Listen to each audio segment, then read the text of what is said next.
قربانی میں ایک اہم مسئلہ جانتے ہیں کہ بعض لوگ یہ سمجھتے ہیں کہ جنہوں نے اپنا عقیقہ نہیں دیا ہے وہ قربانی نہیں کر سکتا ہے. یہ بھی حرج کی، یہ بھی ذرا سمجھنے کی بات ہے کہ جو عقیقہ نہیں دیا ہے وہ قربانی نہیں کر سکتا ہے. ایسا قرآن و حدیث میں کہیں پر بیان نہیں ہوا ہے.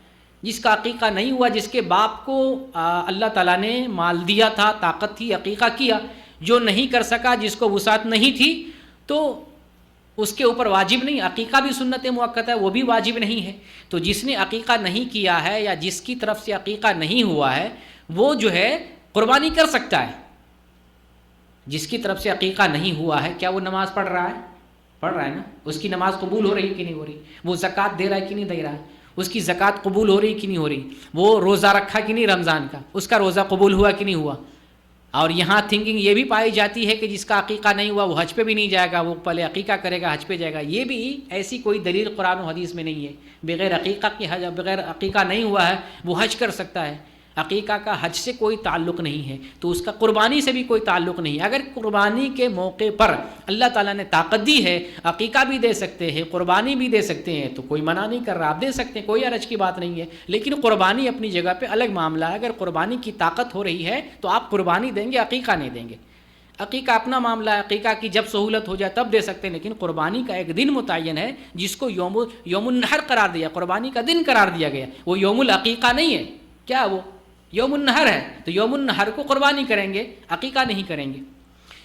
ٹھیک ہے. اور اس میں ایک مسئلہ یہ بھی ہے کہ بعض اپنے یہاں، بلکہ اکثر یہ عام چیز ہے، قربانی کے بڑے جانور میں عقیقہ بھی دیا جاتا ہے. یہ سنت سے ثابت نہیں ہے. سنت سے جو ثابت ہے کہ قربانی عقیقہ کے لیے جو ہے، قربانی کے لیے جو جانور ہے اس جانور میں قربانی دیں گے. عقیقہ کے لیے جو جانور ثابت ہے اسی میں سے عقیقہ دیں گے. عقیقہ صرف چھوٹے جانور میں ثابت ہے، بڑے جانور میں عقیقہ دینا ثابت نہیں ہے. لڑکا کی طرف سے جو 2 جانور اور لڑکی کی طرف سے 1 جانور اور مستقل جانور دینا چاہیے. اگر آپ قربانی کے جانور میں عقیقہ دیتے ہیں تو عقیقہ کا مقصد پورا نہیں ہوتا ہے. محمد کریم صلی اللہ علیہ وسلم نے بیان فرمایا، عقیقہ کا مقصد بیان کیا کہ جانور کا خون بہاؤ اور بچے کی تکلیف کو، تکلیف کو دور کرو. تو خون بہانا اصل مقصد ہے. قربانی میں تو عقیقہ کے لیے آپ کو خون نہیں بہا رہے ہیں، آپ تو قربانی کے لیے خون بہا رہے ہیں. عقیقہ کے لیے مستقل خون بہانا ہے، مستقل طور پر.